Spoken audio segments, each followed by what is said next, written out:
It's locked, all right.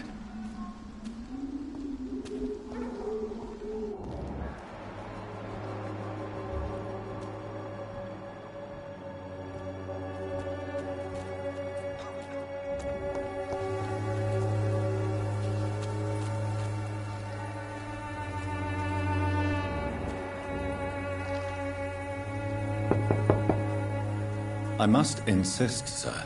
Please let me see Nurse Crane. I have no time for you, sir.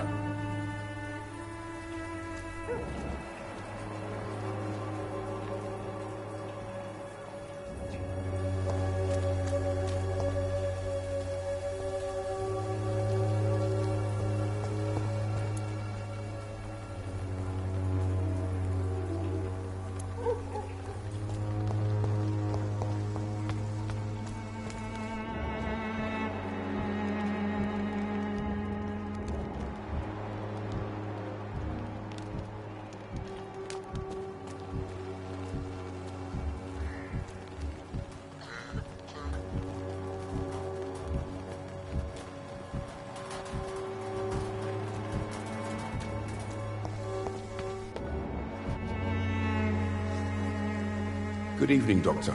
Can I help you? Do you need assistance? That would be nice of you, Doctor. Who knows what I may have caught during my investigation.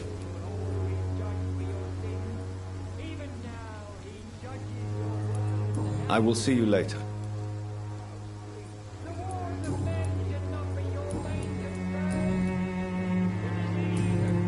Goodbye, Mr. Darby. Farewell. Punishment of a divine will.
Good evening, sir.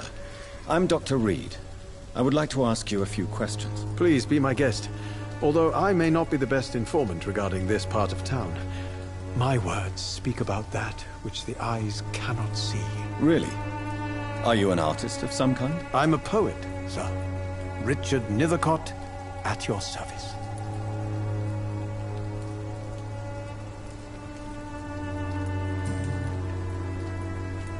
May I ask what you're doing at this hour of night, sir?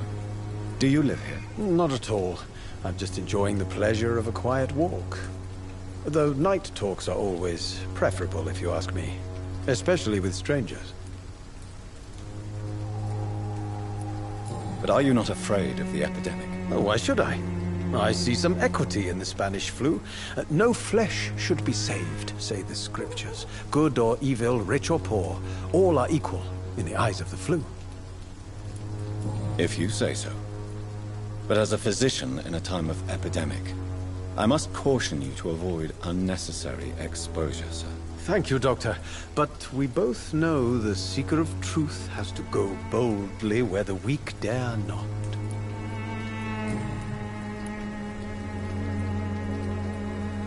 What are your thoughts on the terrible situation in this city? Terrible, you say? No.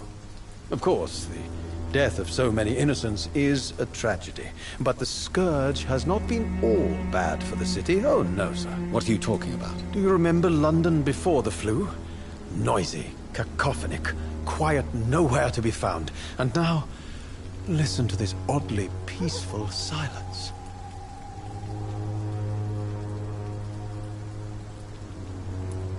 Yes. The enjoyable silence of the grave. You have a unique perspective on the situation, I must admit. Most people fail to understand my perspective. I don't blame them.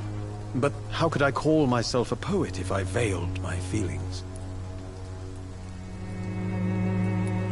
Are you aware that your life could be in danger in this part of town? But this is where I must be to feel the real beat of the city. I had to come, see it for myself, alone.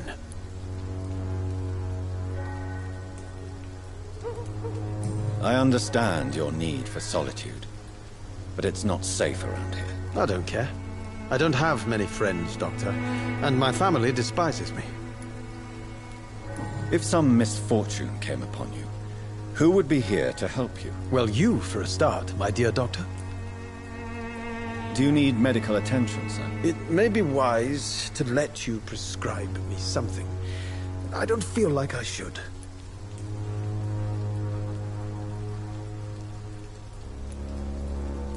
I will see you later. Are you aware that your life could be in danger in this part of town? But this is where I must be.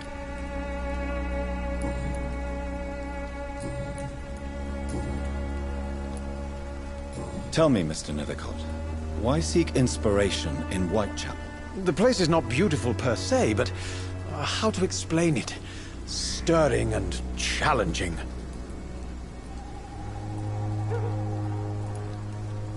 Do you not think it a little morbid? On the contrary, sir.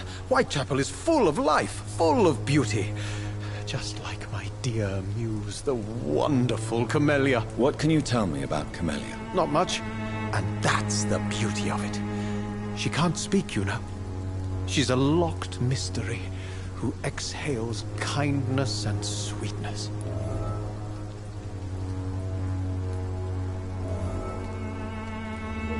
Perhaps you're just afraid to find out the truth about your muse. One day, perhaps, I'll ask her to come with me. But will she still be my wild flower of Whitechapel if she moves uptown? And have you ever tried to learn more about her? Where she lives? How she survives? Whom she may know? Maybe I prefer she remains an enigma. Reality can be so dull, don't you think? In what way, exactly? The struggle by gaslight, the barren smiles and the added hunger under the rain. If you say so. Such vibrant antagonism and vivid paradox, the stripped humanity raged across each street. Vivid, of course, yes. And what about the poignant distress? Oh yes, the poignant distress. You see what I mean, don't you? That's what I want to write about, and that's what Whitechapel is made of.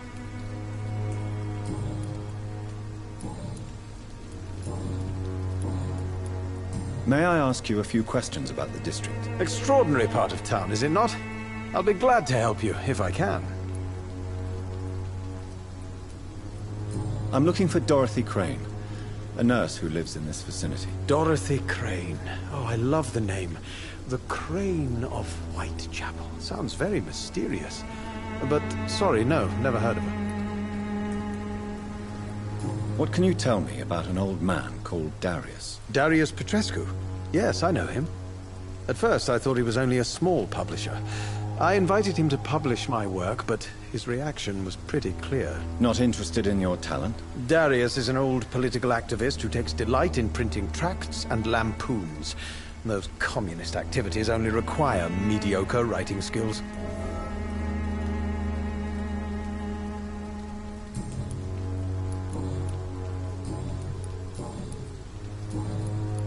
May I ask you a few questions? I'll leave you alone, sir.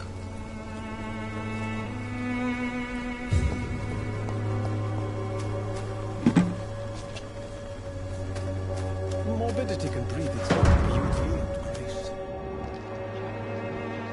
His desertion.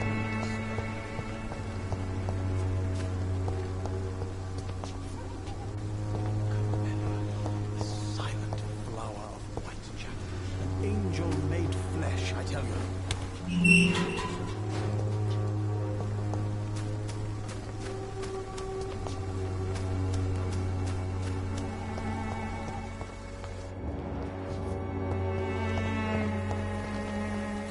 Good evening, miss.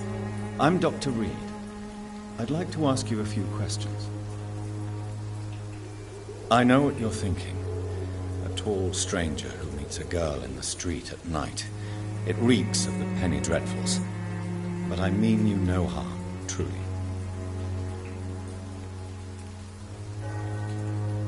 You don't seem to need my medical attention for now.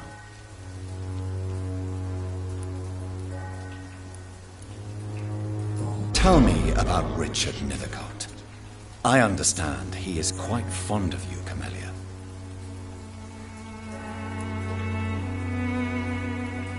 I know you understand what I'm saying.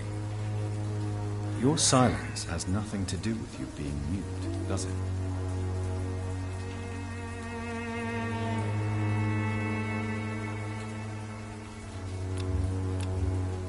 Very well. Goodbye, then.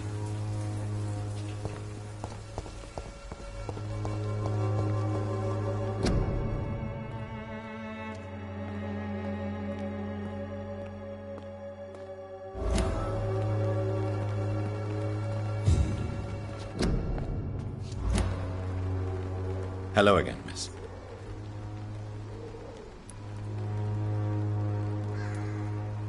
Melia, I know you work for Dorothy Crane. Please tell me about her secret dispensary. A stubborn and mute comrade. Nurse Crane and Darius Petrescu have been clever.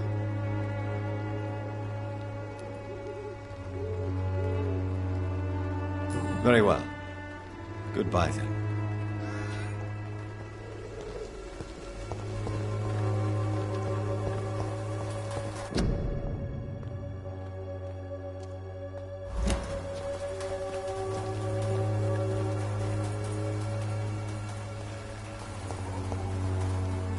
Hello again, miss.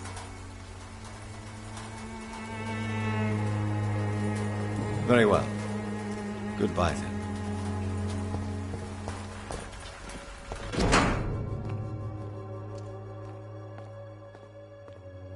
The content of Darius' letter to his children could give me more leverage to enter. Darius is a bit less of a mystery now. It should not be that difficult to incite him to let me in.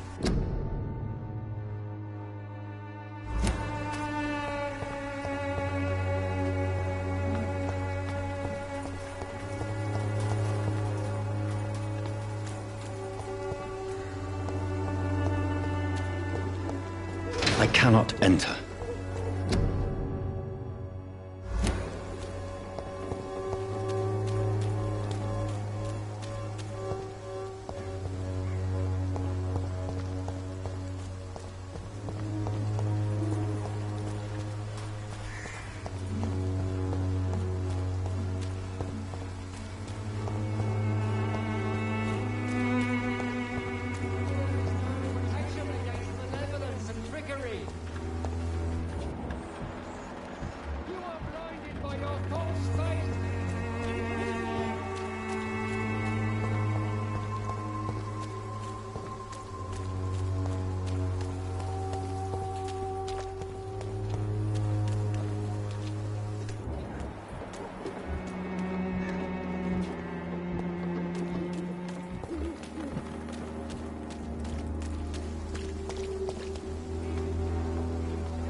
Don't be shy, handsome.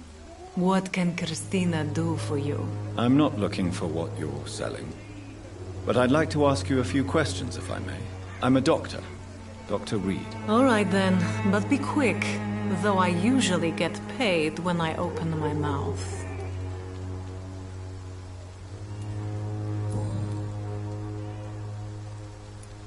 Christina, have you been examined? The epidemic is spreading fast in London, and you could be exposed. Or expose others. I don't like doctors or hospitals, but I don't like you asking questions. Do you need any assistance, Miss Popper? It depends on the price of your medicine. I will see you later. Clayton Darby claims he will expose the crisis in Whitechapel to all of London. Do you believe him? I believe Clayton's courage will erode with time, until he finally leaves Whitechapel to start another fight somewhere else. Why this skepticism? How can you speak about starvation if you've never been hungry? Or about poverty? Or anything else you have never suffered from?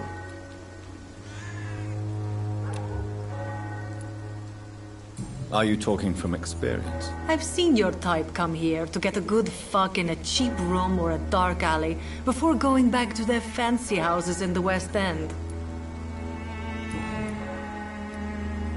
Christina, have you been... I don't like... Considering your line of work, I assure you it is only a matter of time before you have health issues. If it is going to happen, it will happen. Right now, I need money. That's what's important. You can put your own life in danger, that's your decision. But what about your clients? If you're contaminated, you will put them in danger too. And you think that would worry me? If you knew the men I deal with, their health would not be what you'd worry about.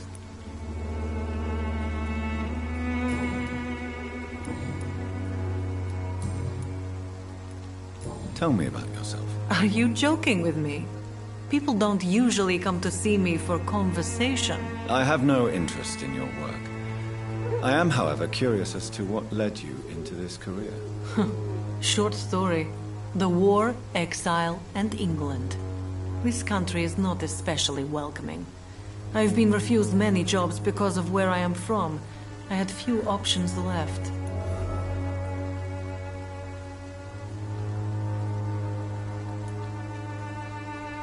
I always thought I was the master of my own fate. But now I know we don't always have control over our lives. I don't judge you. You know, this money is not only for me. I have good reasons to need this money quickly. But it is not your concern, Doctor.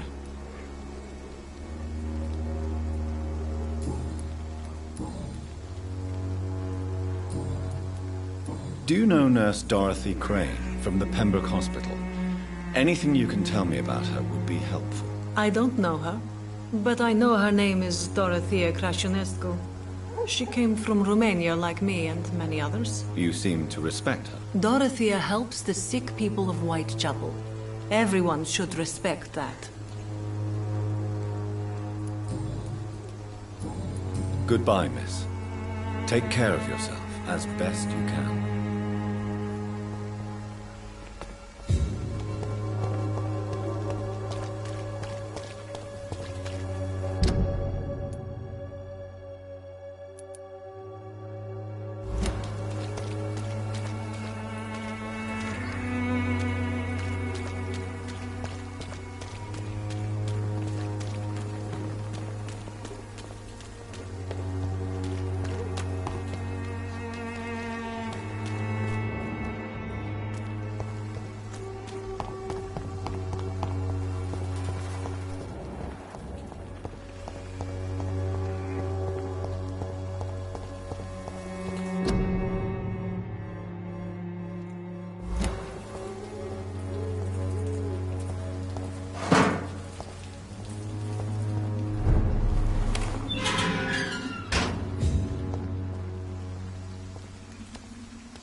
Away with it!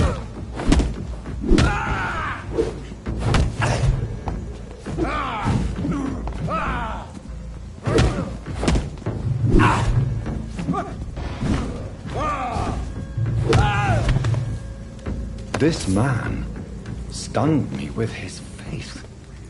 His crucifix. This is not good news.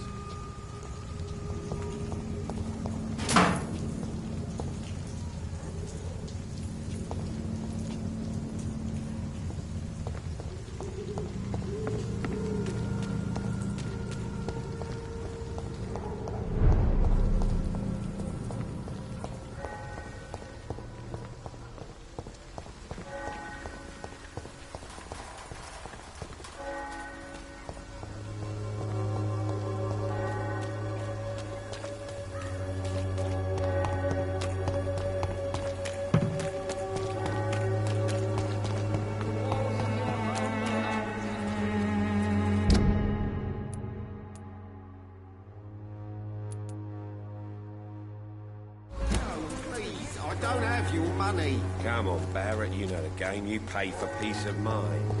Can't you just look the other way?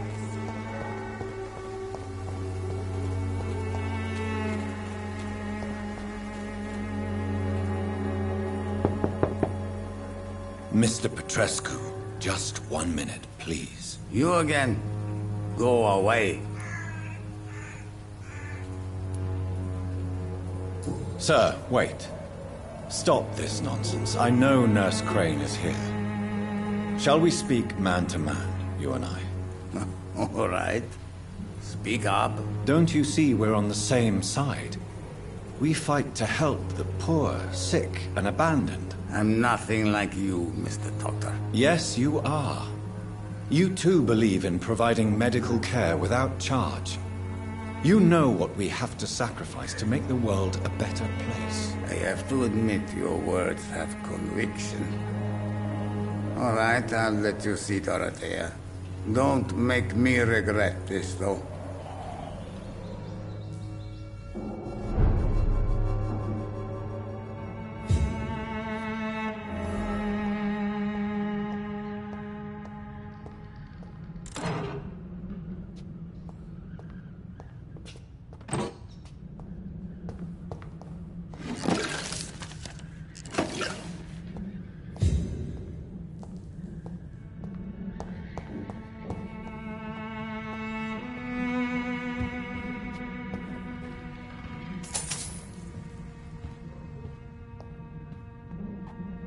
If you want to talk to Dorothea, you must go across the courtyard and take the stairs. We've not been formally introduced.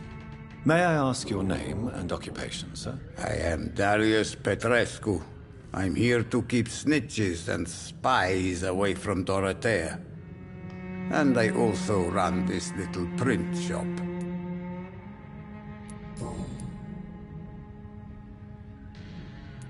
So Dorothy's real name is not Crane? Like myself and many people in this area, Dorothea is from occupied Romania. That's all you need to know. She seems important to the community. More than you can imagine.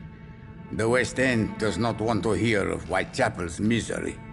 Dorothea is one of the few doing something about it. Tell me everything you know about Camellia, the mute florist. I do not believe in the afterlife, Doctor, but I'm almost convinced Camellia is an angel. She volunteered to give out our medical leaflets.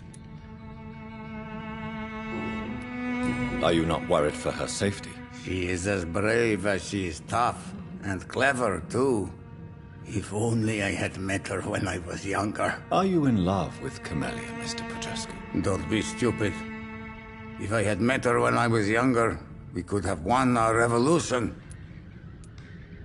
Who is she, really? Do you know where she's from? She's not from around here, that's all we know. Camellia is not even her name. It's her favorite flower. You say she has no close family? Well, there's that awful poet who constantly follows her around like a lost puppy. A good man for sure, but a very poor writer.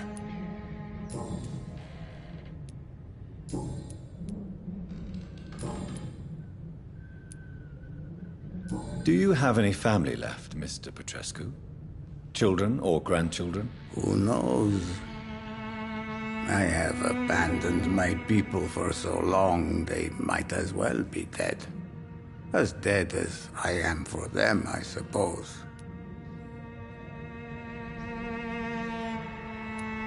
Don't be embarrassed, sir. If you must know, my own father disappeared many years ago, and I forgave him. It's quite awkward to talk about our families like this, but thank you, Dr. Reed. I appreciate your trust. This war won't last forever. Did you ever think of returning to your country now it's free? No. I have taught strength and determination to my sons and daughters. I'm an old, dying man who only has memories of better times to cherish. How did you meet Nurse Crane, Darius? Why does she trust you? I'm her oldest friend in England. Dorothea and I share many ideas about this country and about the country we left. You mean occupied Romania, don't you? Even if not directly, I fought against your enemies. Really? Then perhaps you have more in common with Dorothea than meets the eye, Dr. Reed. I know you fought for your country when it was occupied, Darius. Tell me more about it. I know my days are numbered, and I know I won't see my homeland again. But I fought for Romania all my life, and I will until my last breath. But Romania escaped the grasp of the Austro-Hungarian Empire. It's a free country again. It is not the country I fought for. My homeland is not appeased, Doctor. And I still see a dark future ahead for my people.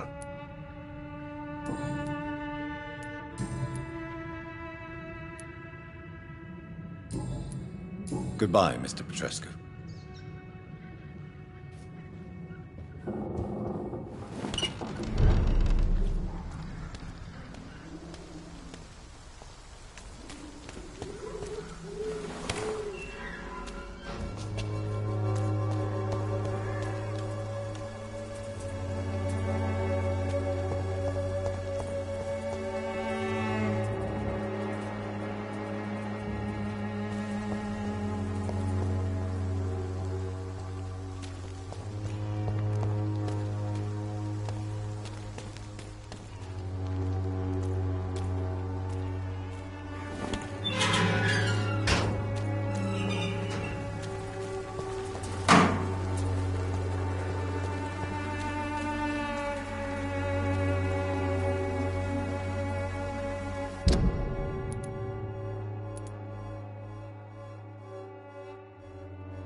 This is no place for you, sir.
What do we have here, nurse? Patient Razvan Vasily. High fever running on 3 days. Complaints of dizziness, muscle aches, and head pain. Diagnosed with influenza. Treatment? Aspirin and salicin for the fever and discomfort. Liquids for dehydration, but he's having trouble keeping even water down. Aspirin and salicin, you say? Why not some warm milk and a kiss on the cheek? Where are the quinine salts? Tried buying, borrowing, even stealing. There's none to be found, Doctor. He's not convulsing, he's choking. He's not getting any air. Scalpel! Hand me that scalpel! What can I do, Doctor?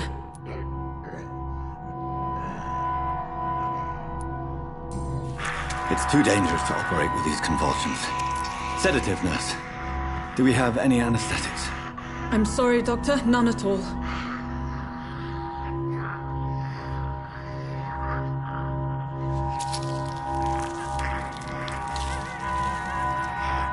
I need to perform a tracheostomy. Short pipe. That rubber tube will do. We're going to cut a passage for air through the neck. Yes, Doctor. He's breathing again, but he's coughing up blood. Internal hemorrhaging. I need to make another incision into the chest cavity to drain the fluids from the lung. Prepare another tube. A thoracostomy. Doctor, we've nothing to fight the infection. We need an aseptic environment.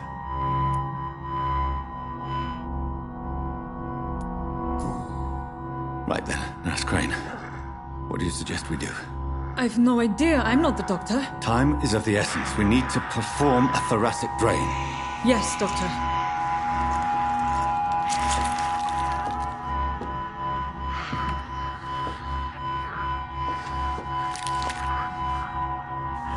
He's still bleeding, Doctor. I'm losing his pulse. The drain must have punctured the intercostal artery. There's too much blood. Are you all right, Doctor? I can't see.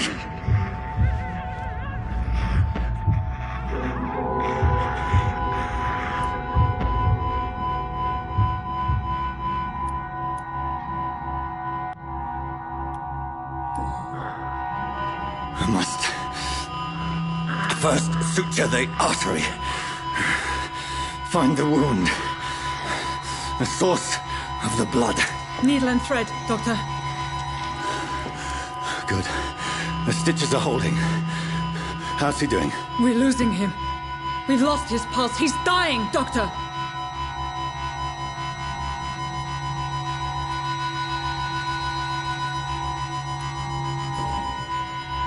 Cardiac massage, now. Cardiac... What? Are you making this up as you go along?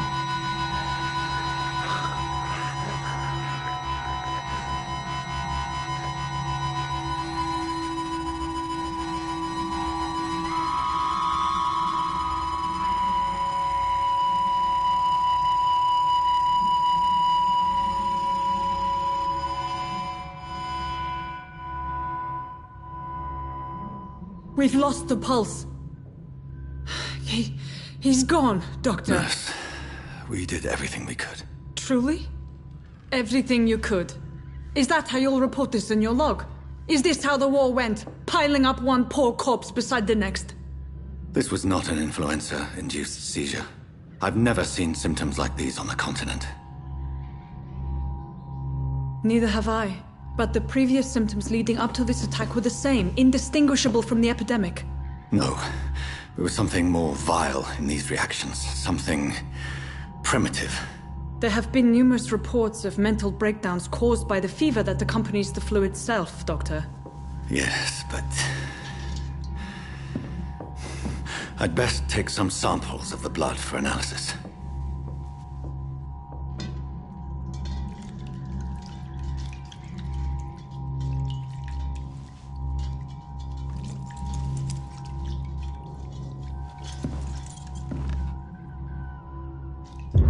You're here to test my bedside manners.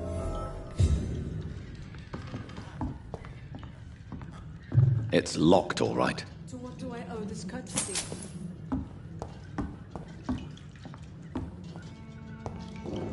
I suspect it was more than intuition alone that led you to us. So, how might I be of service, Dr. Reed?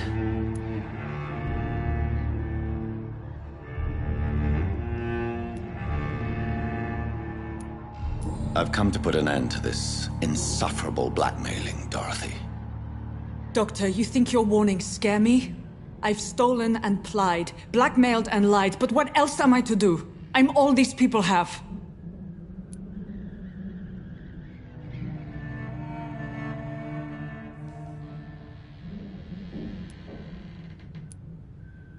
So, the end justifies the means. Is that your defense? I know you're kind, Doctor.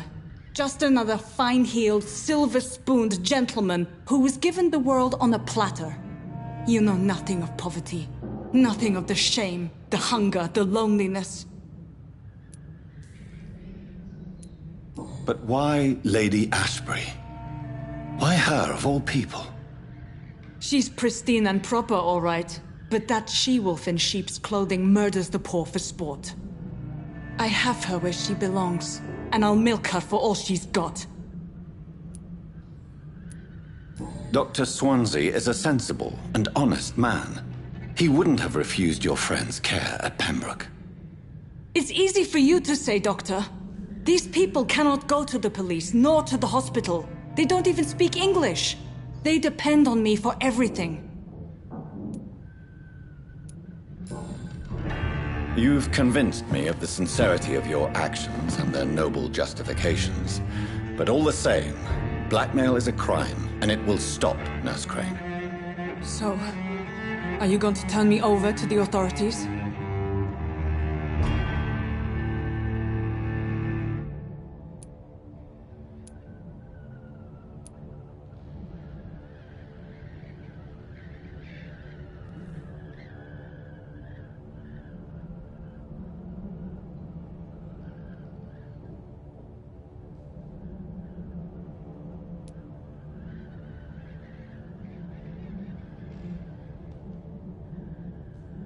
Listen very carefully, Dorothy. You will erase from your memory everything you pretend to know about Lady Ashbury and Pembroke Hospital. Let that rich bitch off the hook over my dead Nurse body. Crane, enough. Listen as if your life depended on every word. I know you've a generous heart who gives freely to those in need, but you shall walk away from the shadier streets of your business.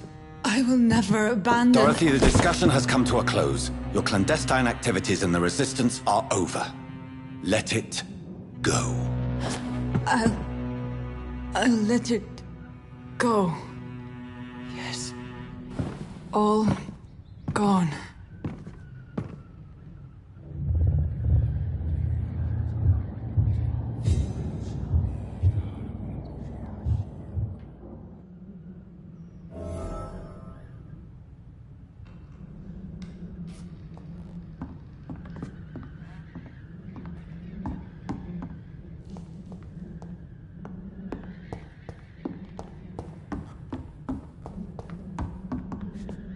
It's locked.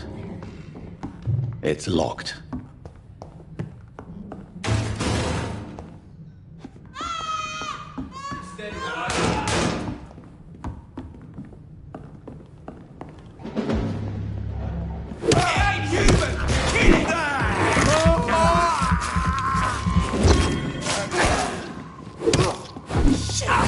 You'll pay for that!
Good evening, miss. Good evening, sir.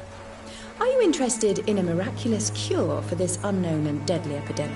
Actually, I am. Then you have come to the right place. The famous Swanborough cordial is all you need to help keep you in perfect health. Oh, really? Why didn't I hear about it during my studies? I'm Jonathan Reed, by the way. Dr. Jonathan Reed. Ah, my brother has spoken of your research, sir. I'm Loretta Swanborough, and it's always a pleasure to meet a fellow healer.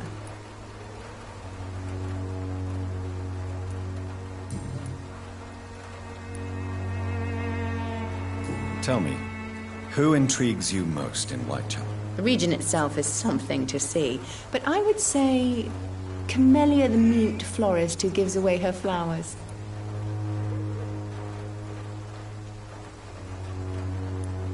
What do you think of the locals? Most of them are afraid or desperate.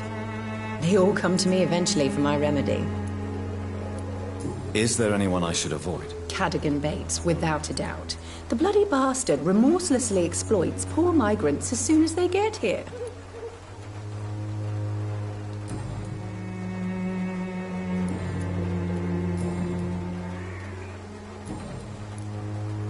I'd like to see what kind of medicine you're selling.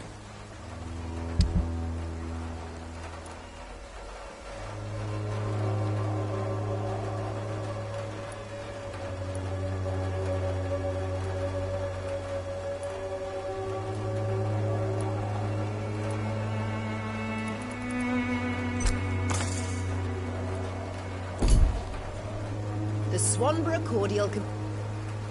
Good evening, my dear colleague. I'd like to see what kind of medicine you're selling.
Hello, young man. I'm Dr. Reed, and I would like to ask you a few questions. May I enter, please? Sorry, no, sir. My father does not like people entering our house, you see. Your father is worried about you, boy. He asked me to look for you. So my father actually worries about me then? Okay then. Come on in. I'm Harry, by the way. Even my dreams are soaked with glue.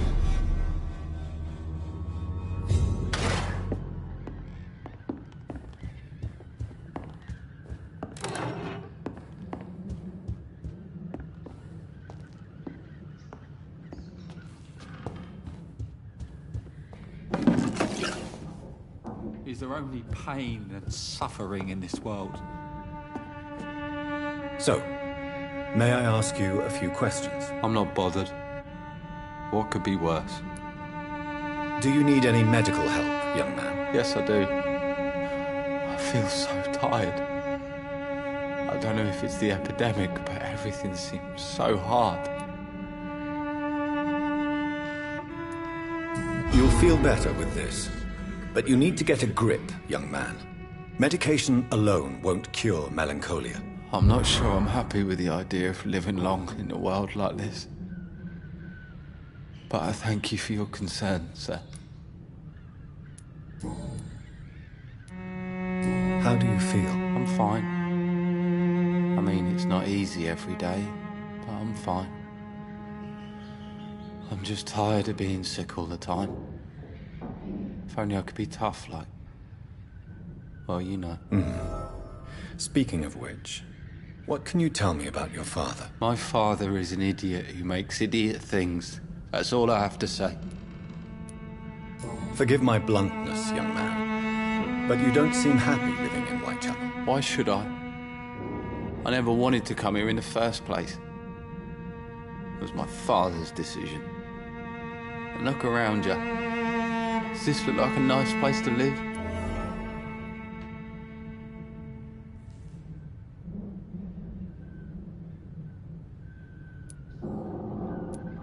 This place is awful, I agree. But does that not mean your situation can only improve? That's exactly what my father says. Harry, you should be grateful for what you've got. I wasn't even consulted when we moved here. If life here is so terrible for you, why don't you just leave this place? Have you ever spoken to your father about it? I don't go outside.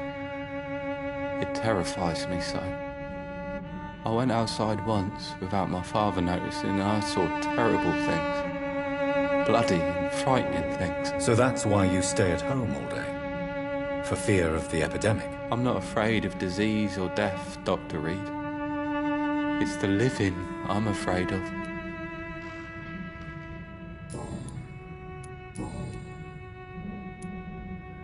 Your father and Mr. Lewis used to be good friends. What happened, Harry? I was young then. I don't remember Mr. Lewis ever coming back again after my mother died. Or was it after my father started bullying him? I don't know.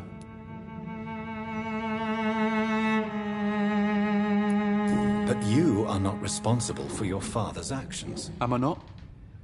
Dad always says that he joined that gang for my safety. So if I wasn't born, people wouldn't be worrying about Colossus Joe. Have you tried speaking to Mr. Lewis about it? I don't go out often, but yes. And he scolded me and told me to leave him alone. I guess my father frightens him too much.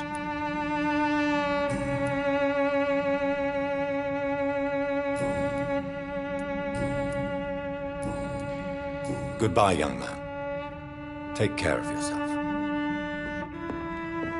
Is there only pain and suffering in this world?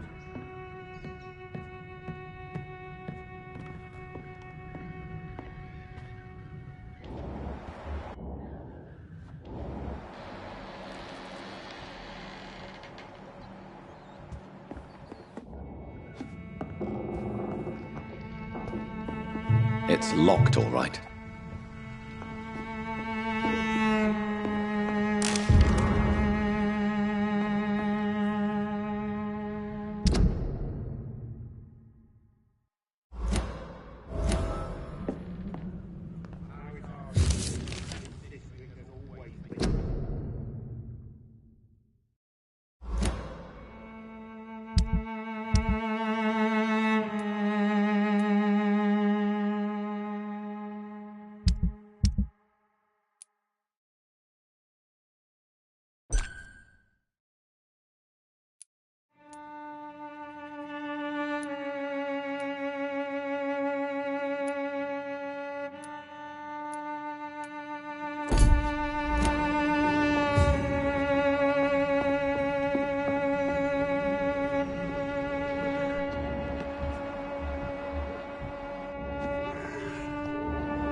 You again? What do you want this time?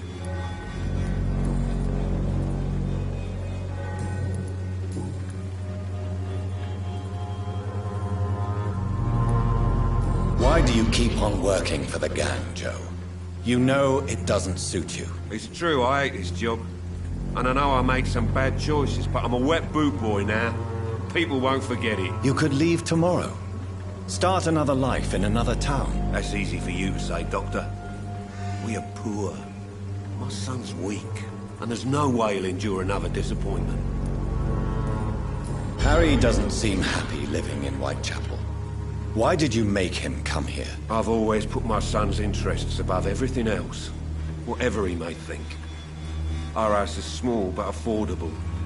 The walls are thin, but the door is solid. You really love your son, don't you, Mr. Peterson? He's my pride and joy. Even if he hates me for the choices I make and pushes me buttons more than he should.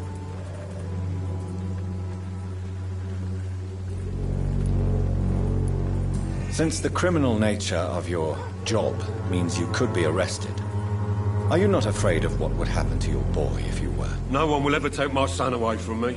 If that ever occurred, I'd hunt the bastard down and rip off his head with my bare hands. Do you have any regrets? Only one. Not to have my beloved wife by my side. She died when Harry was little. My sweet Jane. She gave the boy confidence.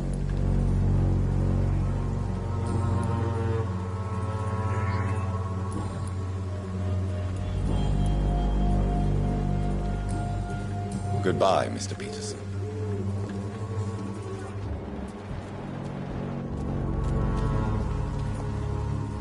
Fancy buying something, sir? You never lose your focus, do you?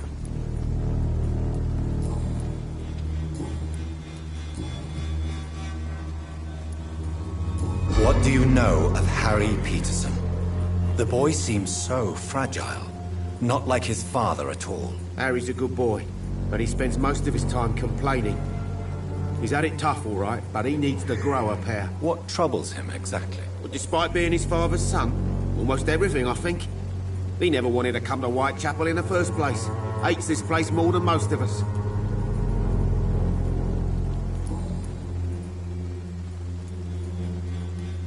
Right then. Show me what you have.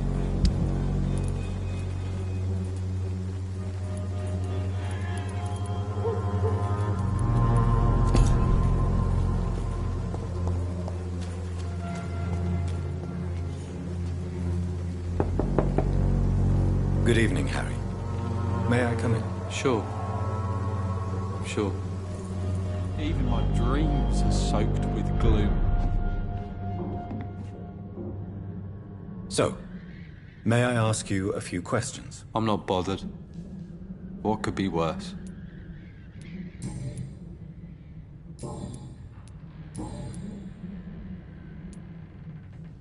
Would it ease tensions with your father if he got an honest job? Because he tried, you know. I can't say. I'd be glad if he dropped his thuggish activities, but I'm not sure it would be enough. Why is that? Sometimes I suspect it's me, Dr. Reed. Or it's this life. It's like I can't find my place.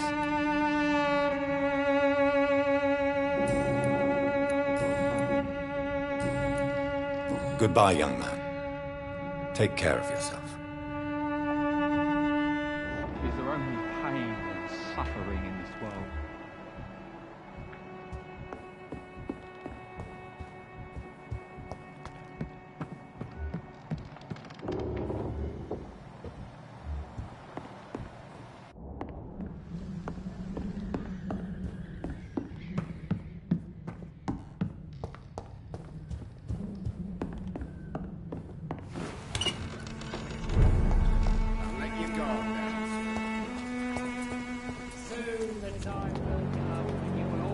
Judged for yours. Good evening. It's far.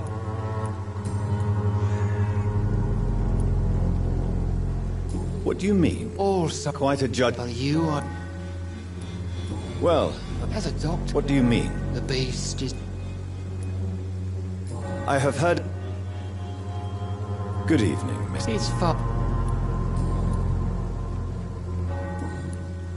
I have heard enough for tonight. Goodbye.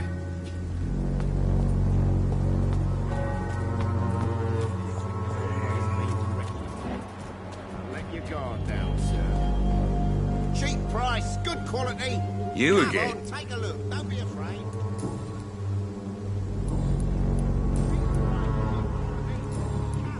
Goodbye, Mr. Peterson. Fancy? You never... Goodbye for now, Mr. Lewis.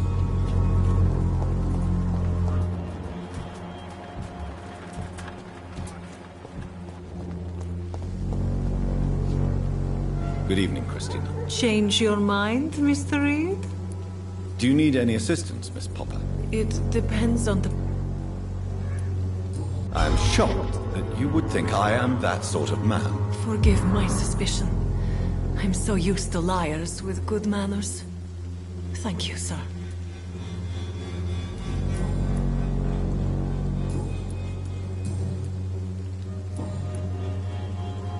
Goodbye, miss.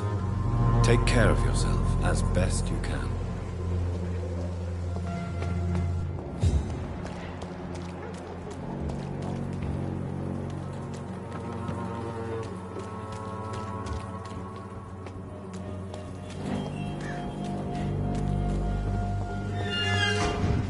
It's locked, all right.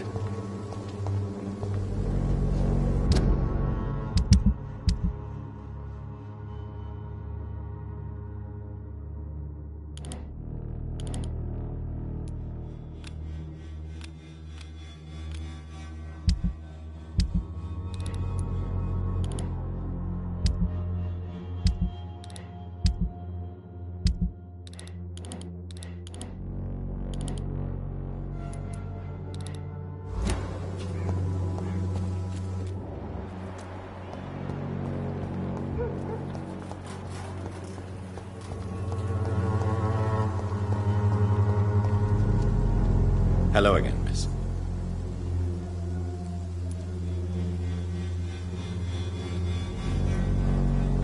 Very well. Goodbye, then.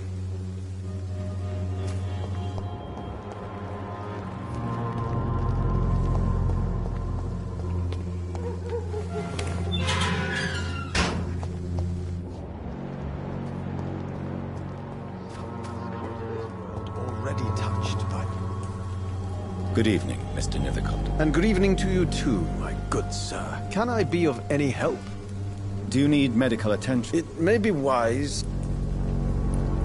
I understand your appetite for words and macabre beauty, sir. But you should be more careful. The nutrition of my mind is more important than my physical health. But I appreciate your concern, sir.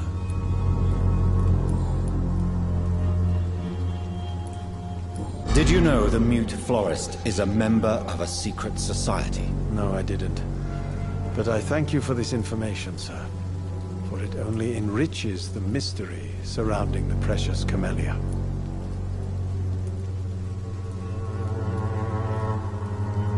Are you not curious? Is there not more you wish to know? That girl has not an ounce of malice in her. Whatever she may be hiding, it's certain to be for the benefit of most, if not all. I fear you are a hopeless romantic, Mr. Nithicott. Guilty as charged, Dr. Reed.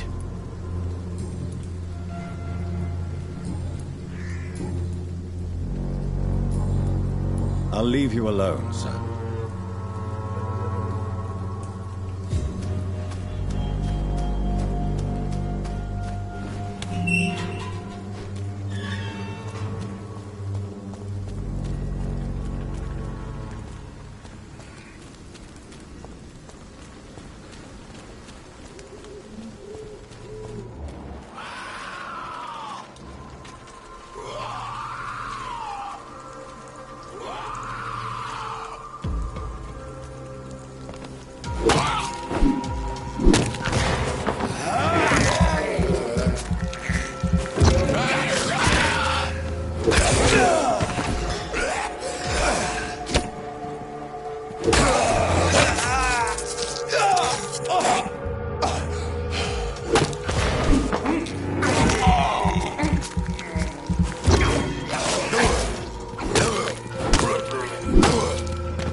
You are blinded by your false faith, imprisoned by your daily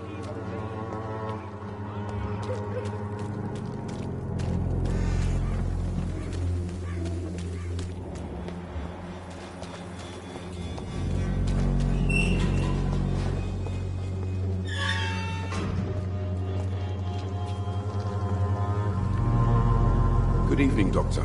Can I help you? Do you need assistance? That would be nice of you, Doctor. Who knows what... If you persist... Thank you, sir.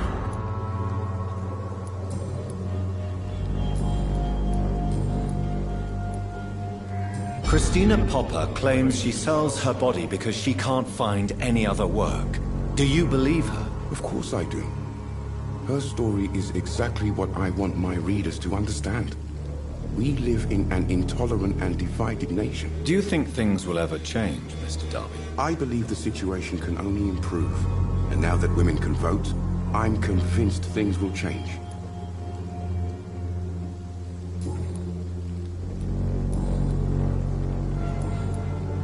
Goodbye, Mr. Darby. Farewell.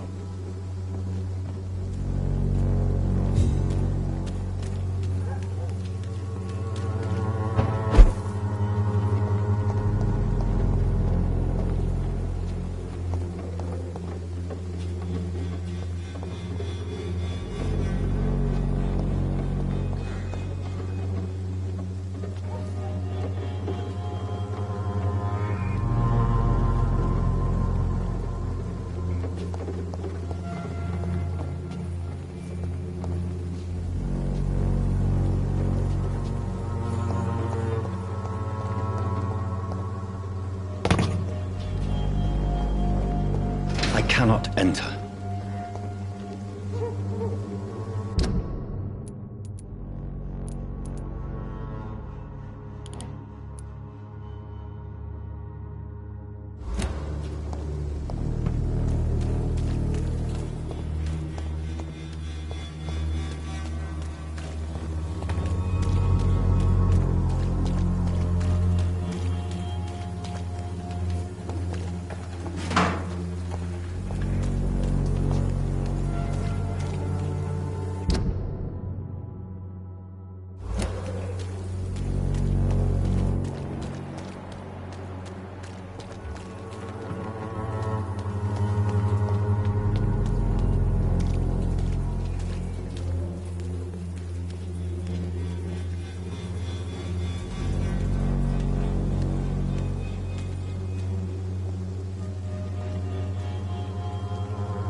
You still want more from Christina? When we spent the night together, my wallet went missing. Are you calling me a thief? I don't have your stupid wallet. I know you. You're a nice girl. Can't we solve this amicably? No, I don't think so. And if you think you know me just because we shared the bed together, you're just a lousy and arrogant journalist.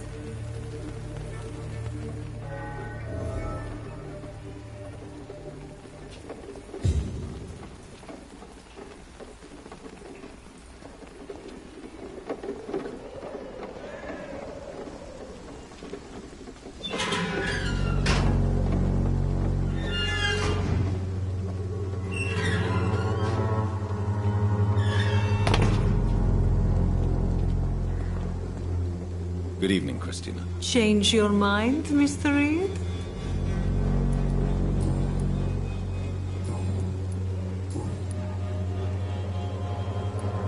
Did you steal Clayton Darby's wallet? Tell me the truth, Christina. Of course I stole it. But I never thought he would come back to look for it. Why did you do it? He seems to trust you. For a time I thought he was different from other men. In the end, he just wanted to sleep with me. Same as the others.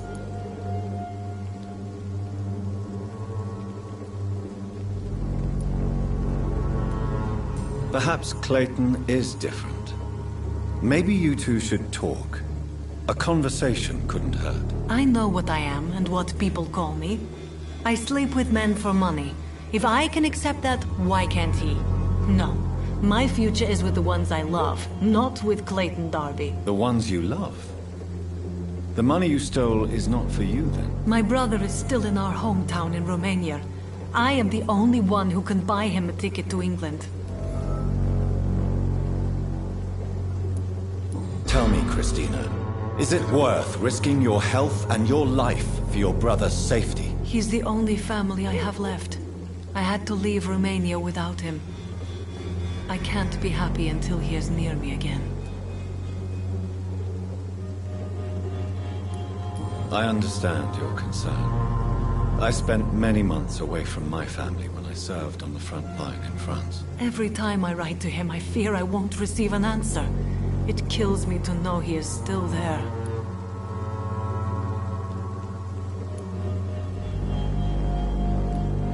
England is perhaps not the best place in the world to live at the present time. Are you certain it's worth the sacrifice? You think you know it all because you fought in the war. But my brother is no soldier. I know. We all understand the risks to soldiers, but we don't necessarily recognize the civilian casualties caused by these conflicts. Yes, wars are decided by rich men who will never take the risk of being shot, raped, or maimed. Does your brother know what you do to earn the money to bring him here? Don't be simple, of course not. And he must never know. Everything will be different once he is here with me.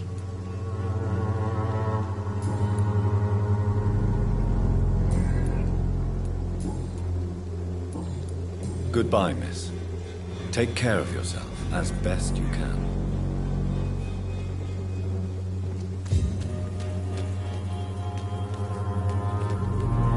Good evening, Doctor. Can I help you?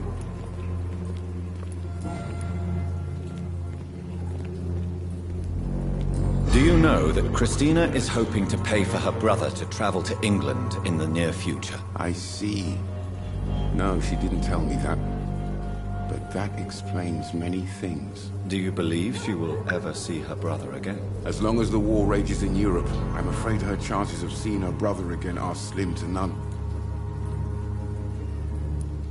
Tell me, Clayton, do you really think this young woman stole your wallet? Christina? Yes. I recently met her. A nice girl, despite her questionable conduct. How exactly did you meet Christina? During my investigation, I offered my hotel room to her to rest and get away from the street. And what happened? The next morning, my wallet and my watch had disappeared. I suppose that's what you get for being a good Samaritan. If you are going to sleep with a lady of the night, Clayton, I would advise you to be cautious. I can't really be mad at her, though. She's just trying to survive. She doesn't have many options. Was it wise to become so intimate with a woman you were supposed to interview, Clayton? Maybe it was.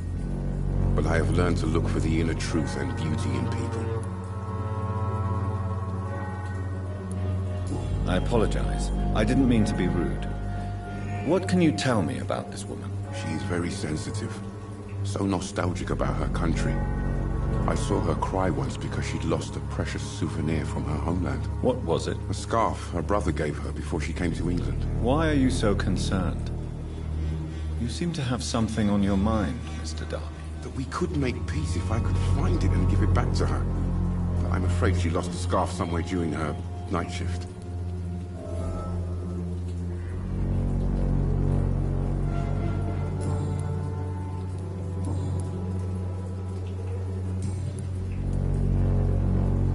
Goodbye, Mr. Darby. Farewell.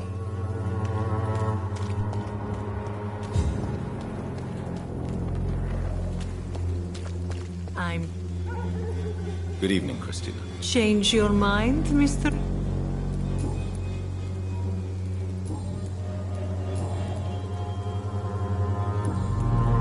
Goodbye, miss.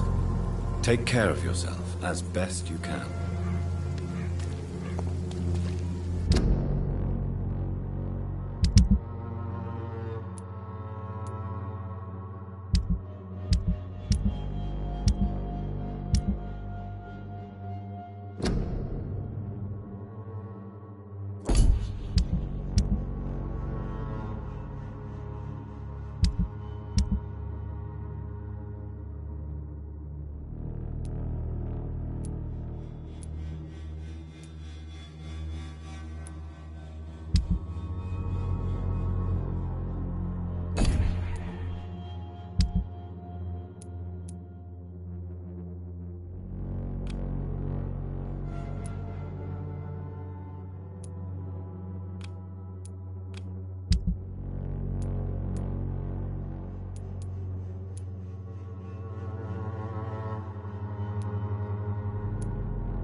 Christ! He's dead!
It's locked.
Are you all right? The bastard hit the wall next to me. I don't even know if he meant to miss. If you've been hurt, I can help you.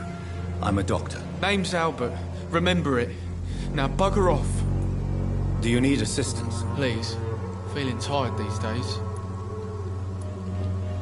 I will see you later.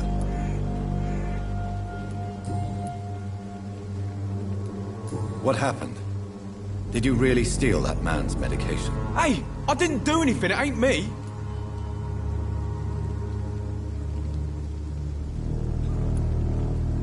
Medication and drugs are a rare commodity in East London.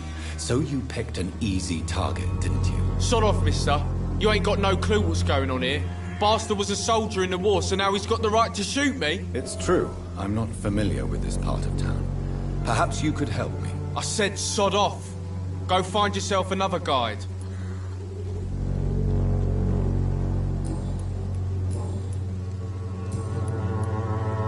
I found the recruiter you were expecting. He's dead, but he carried a note. The Wet Boot Boys have accepted your application. I knew it! I told you I was tough enough. I'll be free soon.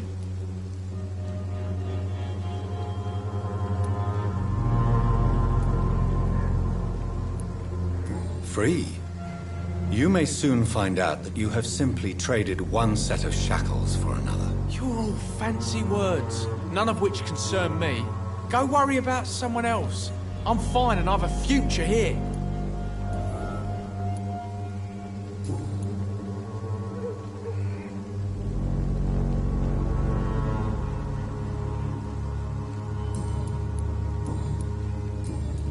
Goodbye, young man.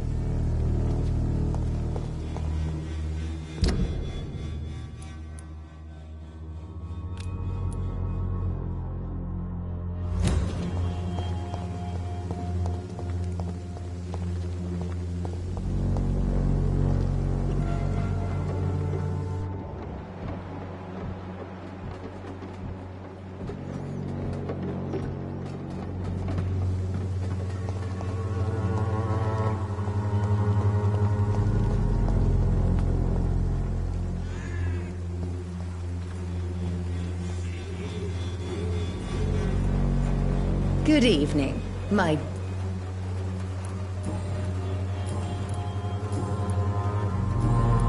Goodbye, Miss Swanborough.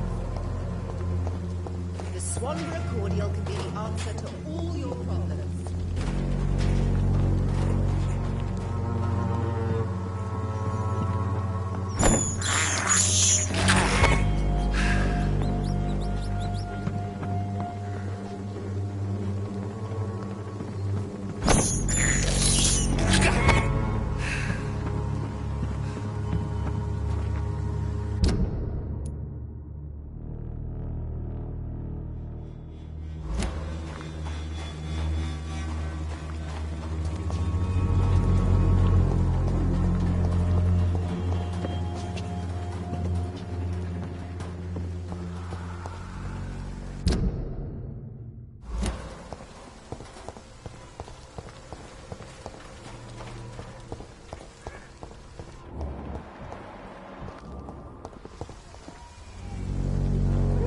What? Shooting a boy in the middle of the street. Not the best thing to do, wouldn't you say? What? You saw what happened? Who are you? I'm Dr. Reed. And I'd like to ask you a few questions, if you promise me to set your gun aside. No. Look, I'm not a violent man. I'm Benjamin Palmer, doctor. And no one can help me. Not even you. You don't seem well, Benjamin. Do you need any help? I always feel ill, sir. It's like I'm never right. I will see you later.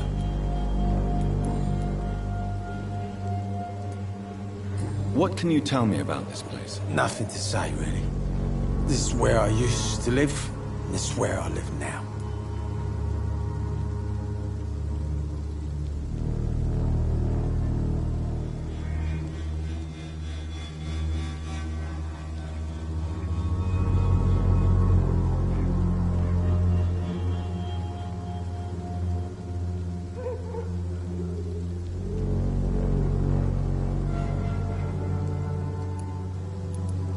You mean you used to have a better life? Yeah, I had a wife, a home, and a job. I even used to have a name. And now I'm just Ben. Ben the tramp. You don't have anywhere to go? No family that would welcome you? Not since the death of my wife. Albert's mother. She was sick, you see. Long before the flu and all this shit.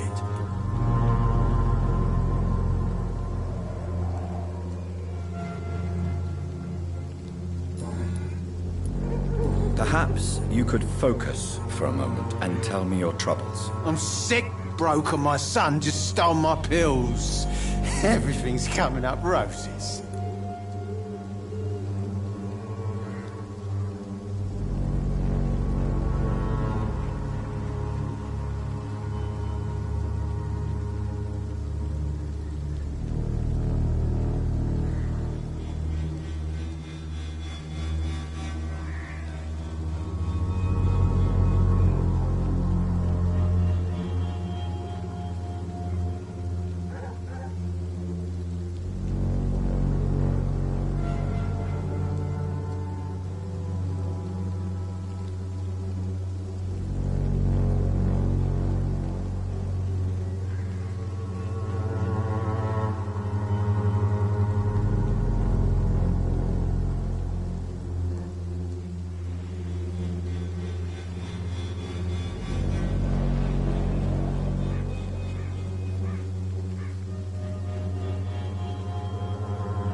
Whatever the boy did, I'm sure he didn't deserve a public execution. I swear I didn't want to hit him. It's just that I'm sick in the head, you see, and the boy just frayed me last nerve. What is it, Benjamin? It was the war, wasn't it? Your nerves are shot, aren't they? I need some answers, Private. From one soldier to another. The doctors called me a liar, a coward. Put me in a straitjacket, locked me up. Finally, they sent me back to the front lines with a handful of tablets.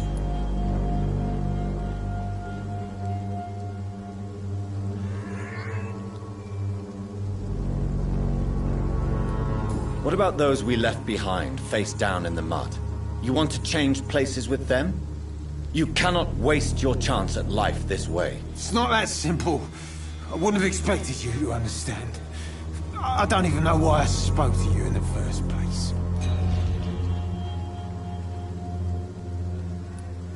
What is it, Benjamin?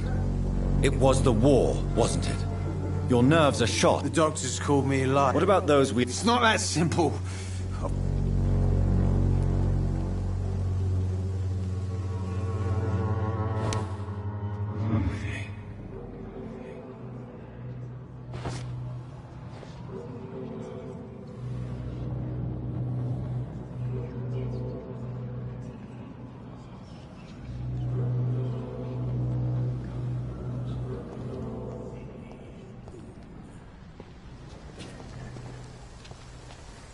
Good evening, Benjamin.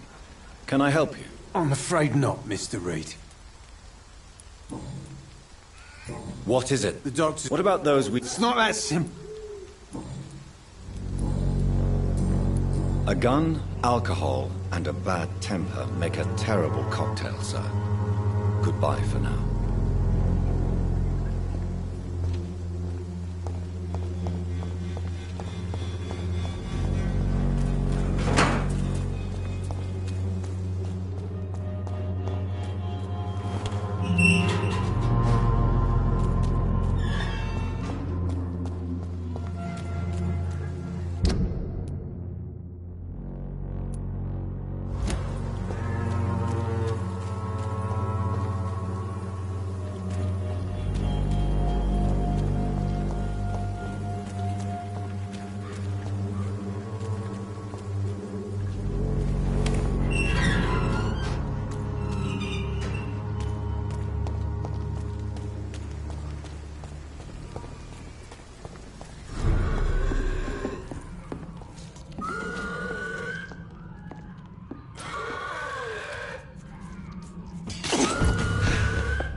Good evening, Mr. Petrescu. What are you doing here? I could ask you the exact same question, Mr. Doctor.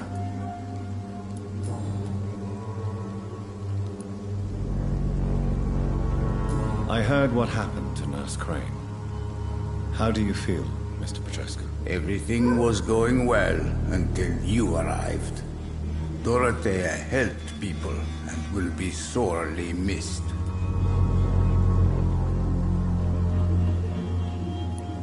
I regret it too. I wish she'd continued working at the Pembroke Hospital. She was a good nurse. So you put an end to the operation. Did you put an end to Dorothea as well? You seem to have a lot on your chest, sir. What's wrong? I heard you are a famous surgeon. Tell me, what did you do to Dorothea? She was so bright, so clever. Then you made her an empty shell. I didn't use drugs or medical trickery, Mr. Petrescu. All I did was talk to Nurse Crane. I promise you. But what happened to her then? After you left, she did not even recognize me. Then she got careless and sick, and I had to flee. Tell me everything you know about Camellia, the mute florist. I do not believe in the afterlife, Doctor, but I'm almost...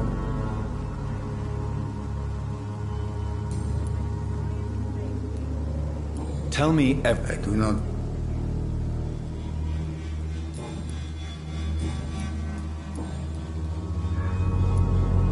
What do you plan to do now that Nurse Crane is gone? I'm not sure. Strange men came to see me after Dorothea's death, with strange weapons and very odd stories. What kind of stories? Stories all Romanian children know. It was as if I was home again. Vampires, Mr. Doctor. Vampires. You believe them? Aren't you too old to hold a weapon or listen to scary stories? Yes, I am old and alone and will die soon, but if these stories are true, maybe I have found myself another cause. Are you living on the streets, Mr. Petrescu? And why not? Those who believe they'll be safe behind walls are blind.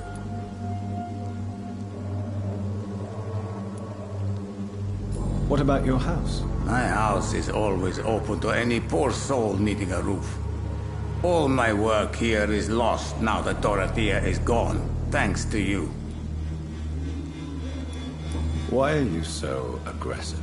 I remember the night you came here and convinced me to open my door to you, sir. I'd like to punch you right on your chops.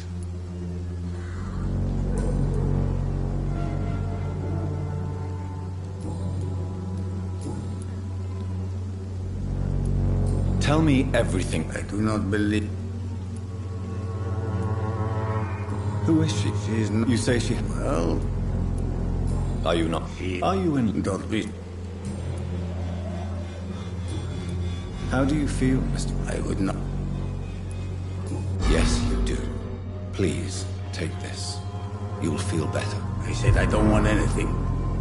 But I'll keep this for those who really need it. Goodbye, Mr. Petrescu.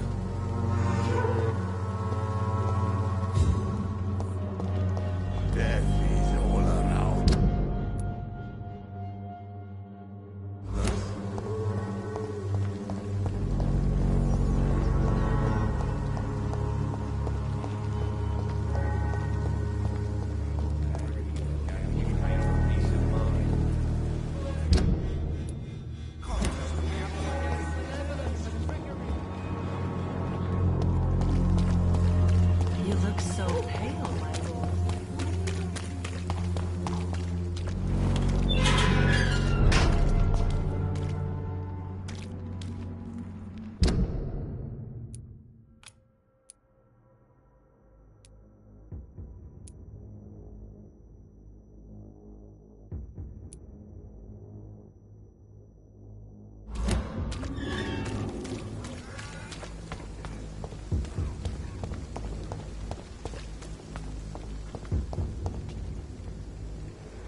locked, all right.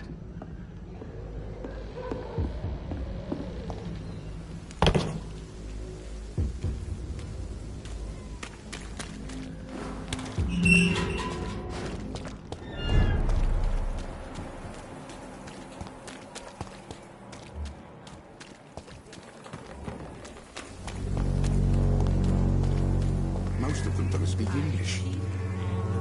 Good evening, Doctor. I found this scarf. I believe its owner would be happier to receive it from you. Dr. Reed, I may be a humble and dogged reporter, but I recognize a gentleman when I see one. Take this for your trouble. Mr. Darby, I believe your feelings for Christina are deeper than you might admit. I'm the journalist here. I'm the one who makes assertions. But as a journalist, you also have to honor the truth. So, what is the truth about you and Christina? I won't use the word romance, but yes, I do care for her. A lot. I hope the feeling is mutual. Ridiculous, is it not?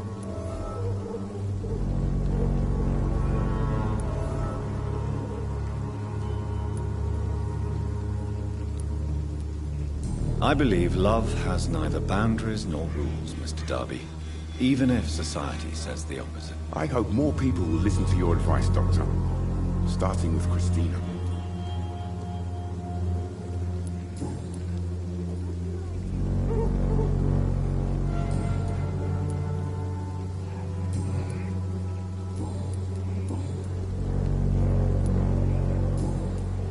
Goodbye, Mr. Darby. Farewell.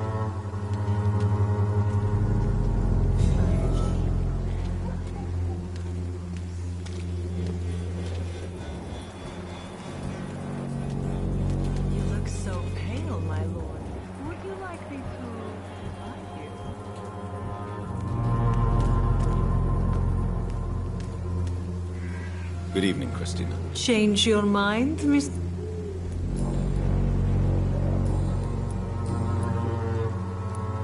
Clayton's feelings towards you are romantic and serious. Is this feeling mutual, Christina? That is the least of my concerns, Dr. Reed. Perhaps Clayton has time to think about these things, but I don't. If you had time to question your heart, what would it say? That men are pigs. But it doesn't bother me as long as they pay.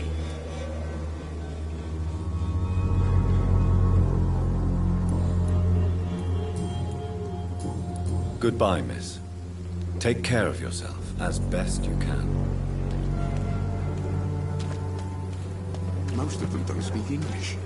How am I supposed to interview them?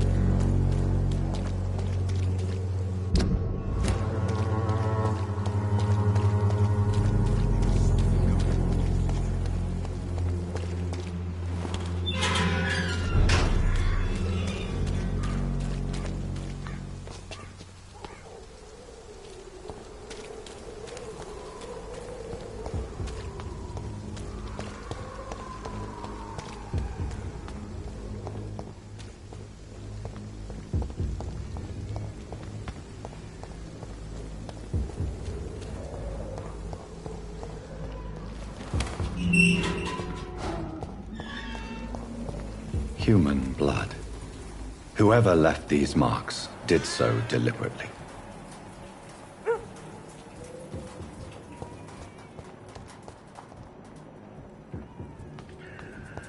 Kill it, boy!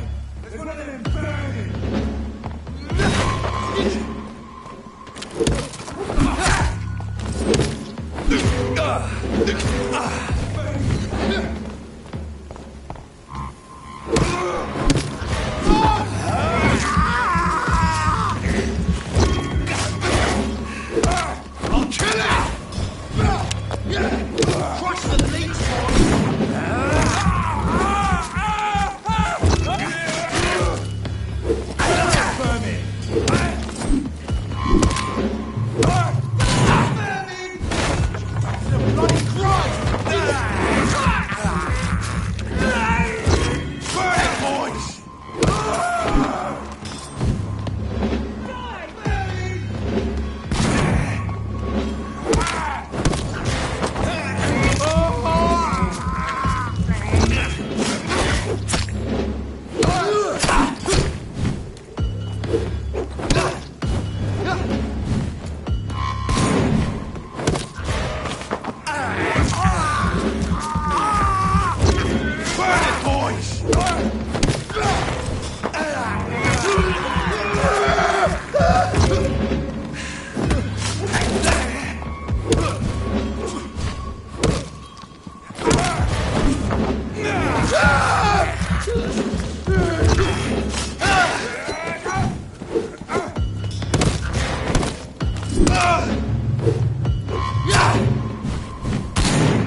It's locked.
What happened?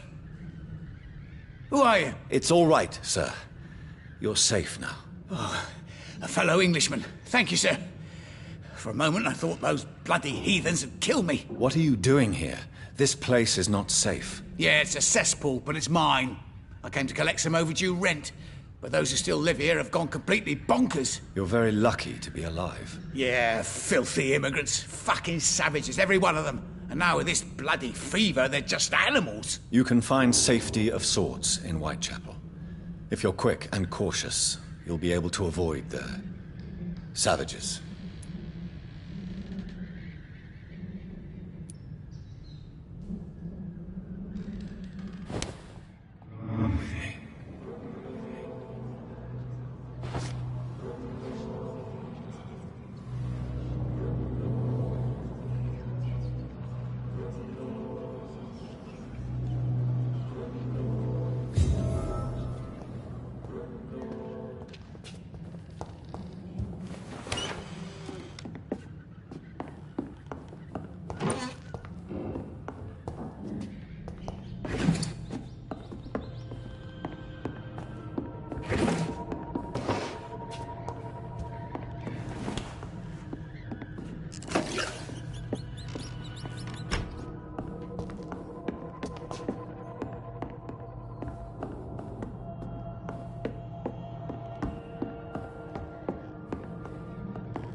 I will not let you down, my boy.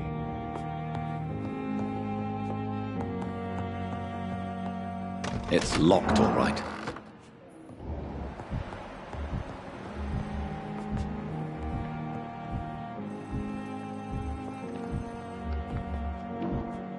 You always knew the words to calm the children, Harold.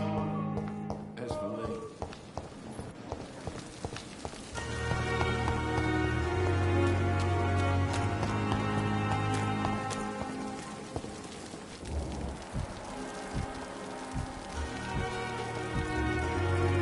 Good evening, Dr. Tippett. Dr. Reed, any good news to share?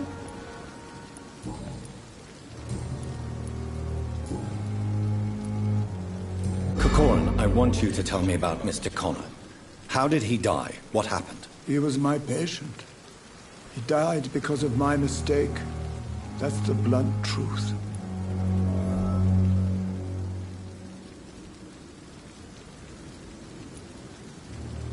What was the nature of the mistake? It was a twofold error. My diagnosis was wrong, and the administered dosage was too strong.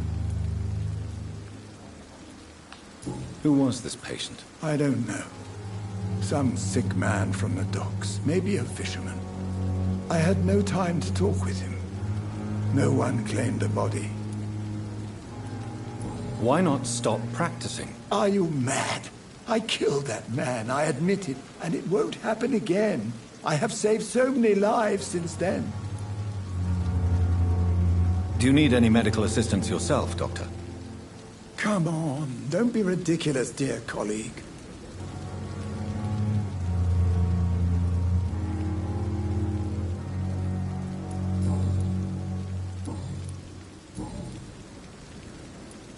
Corcoran, I want you to... He was my pet. I will cover for you, Dr. Tibbets, by keeping what happened to Mr. Connor to myself. I don't know what to say, actually. I can't exactly force you to become my accomplice. You didn't force me. This is my decision to make. I believe you're still of use to the hospital, considering the situation. Then I can make you this promise. As soon as the epidemic is eradicated, I will resign.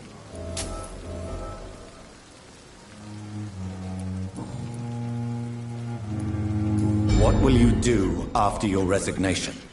Do you have a plan? I always fancied visiting Cyprus. Such a beautiful island. I could buy a house there by the sea, read poetry, and wait for death.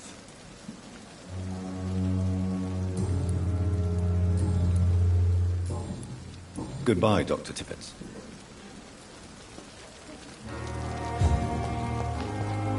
Another night with the glorious battalion of Pembroke.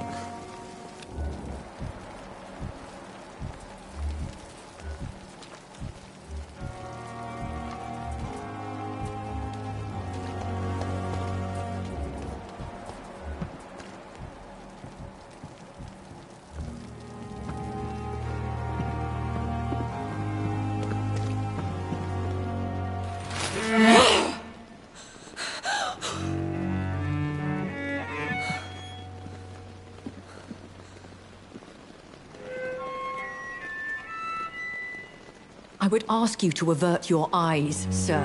Or did you not know it was rude to stare? I knew it. Speak up, Dr. Reed. I like a man who speaks his mind.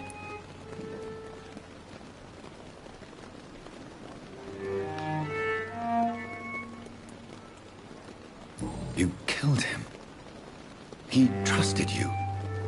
And you killed him. Spare me your sarcasm, Jonathan. You are but newly born in this world.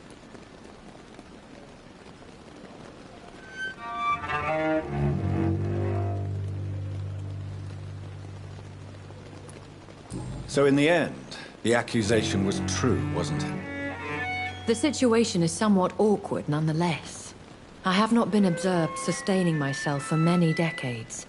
I have to say I'm a trifle embarrassed. Anyway, I have concluded my inquiries concerning your blackmailer. I see. Please excuse my agitated state. Under normal circumstances, I wouldn't let anyone see me in this condition. The case is closed, your ladyship. The person who took advantage of you has, shall we say, seen the error of her ways. So who was it? My lady, the blackmailer was dealt with using the utmost discretion. The culprit's identity is of no relevance. Thank you, Jonathan. That is exactly what I needed from you.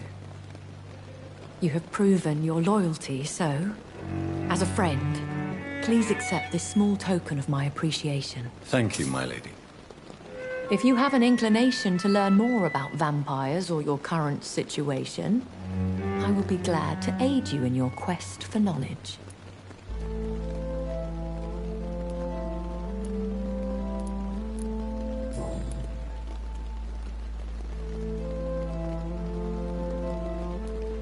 When I awoke, changed, I was chased and attacked by vampire hunters. Prepared and well-trained. Though I can't be certain, more than likely it was the once glorious Guard of Priwen. Once glorious, but still dangerous. They have seen better days, but all fanatics are dangerous. You would be wise to stay clear. They are sworn to destroy our kind. You make them sound like some sort of cult. More a society. And like all the best ones, a secret society. I thought them almost gone, but it seemed they have been recruiting.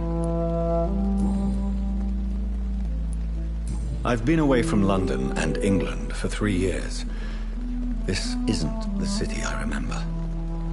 Things have gone from bad to worse here, Jonathan. I've lived in this city for a long time, and I've never seen it like this.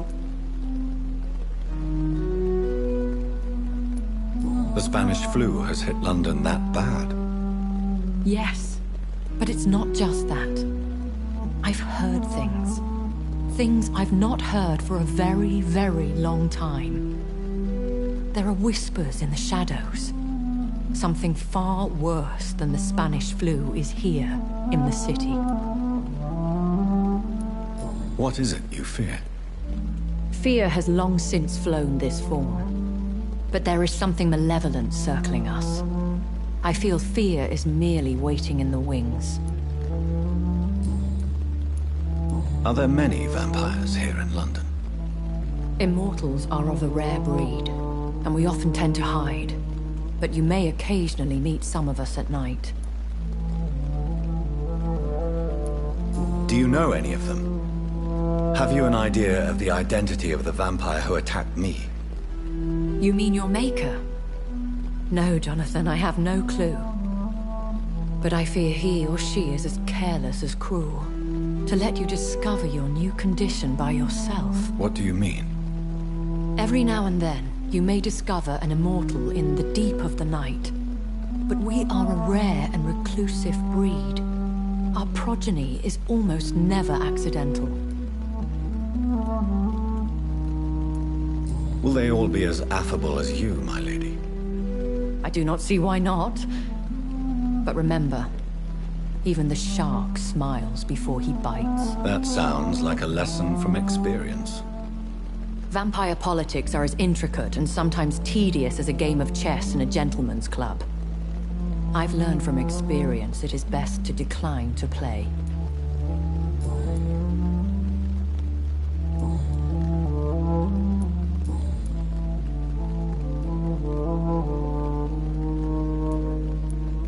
Why did you save me in the canning factory? I could hardly stand by and watch such a promising young blood as yourself be torn to shreds by some gutter scowl.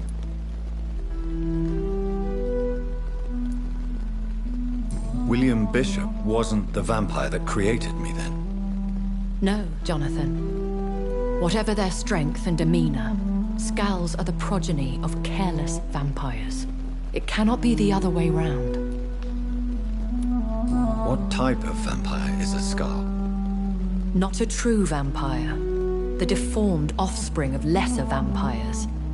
It is a shame these creatures run wild, slaves to their baser instincts.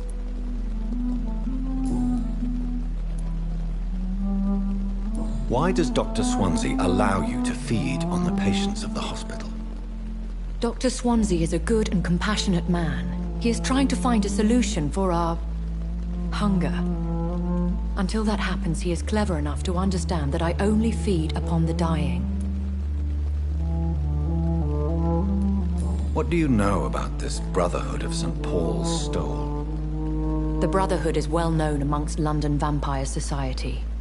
As long as our kind is discreet, and as long as they do not interfere, we have come to a mutual understanding. And no one suspected you of the murders? As you well know, suspicion has recently fallen on me of killing for pleasure. But you have my word, Jonathan. I take no pleasure in taking a life. I know this is beyond the pale, but may I inquire your age? Really? And I thought you were gentlemen. If you must know, I'm 27. I've been 27 for a long time now, and 27 I shall remain.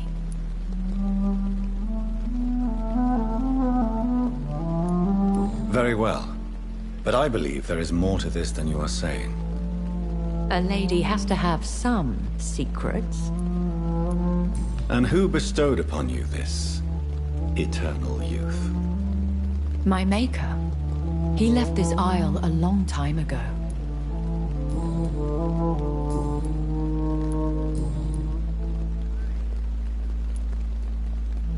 I've been hearing a voice talking in my head. Is this some kind of insanity? It feels like the voice of the vampire that created me. Hush. Tell no one this.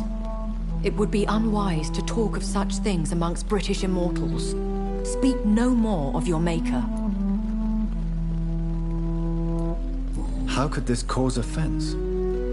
Only the powerful immortals can mentally call to their progeny. No vampire or hunter will sleep easy, knowing that an unidentified elder is stalking the streets of London. Excuse my forwardness, but are you my maker? Me? Goodness, no. Only a foolish immortal would create a progeny without taking precaution, and I'm no fool. A vampire? Is that what I am? What we are? Such a crude word, defined by penny dreadfuls and drunken hacks. No. You are now an Ekon, and that you shall remain. Are you an Ekon too? Yes, I am. We are the closest thing to what man refers to as vampires. Forget what you think you know about us. So we are Ekons. How can I identify us amongst other vampires? How to put it? All Ekon are vampires. But all vampires are not Ekon. We are but a branch of the immortal tree. I don't understand. Why was I created and then left for dead? That is a question only the one who made you can answer. It's not normal practice. I doubt even if you find him, he will answer you, considering how cruelly he treated you. So me being a vampire could have been a mistake. I very much doubt it, Jonathan. Contrary to the legends, it is not as simple to make another vampire by just biting someone. I'd like to avoid creating another vampire by mistake anyway. Tell me, how is it done? The process is dangerous. It could even kill your potential progeny. If you did decide to sire an offspring, they must drink of your blood, Jonathan. I bid you farewell. For now, my lady. I must quickly analyze the blood I took from Nurse Crane's patient.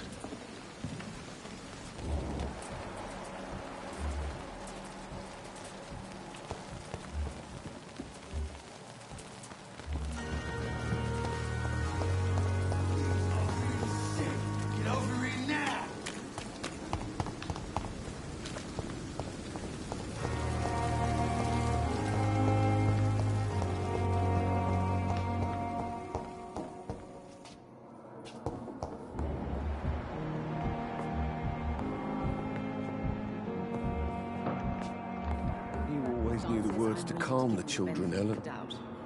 As for me... Good evening, Mr. Fiddick.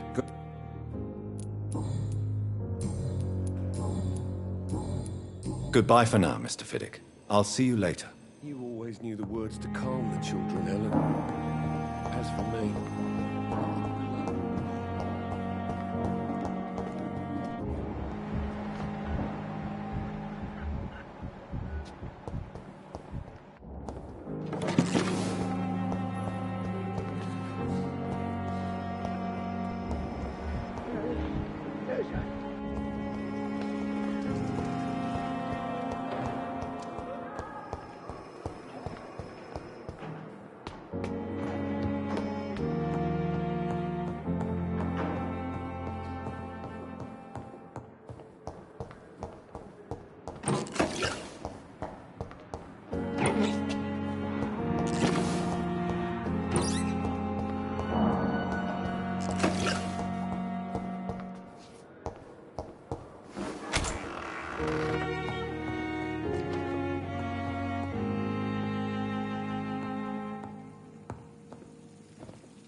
Razvan Vasily was infected by Spanish flu, but also has the highly unstable blood of the Skulls. Is the London vampire epidemic transmitted through the flu? I should talk to Dr. Swansea about it.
The flower's dying.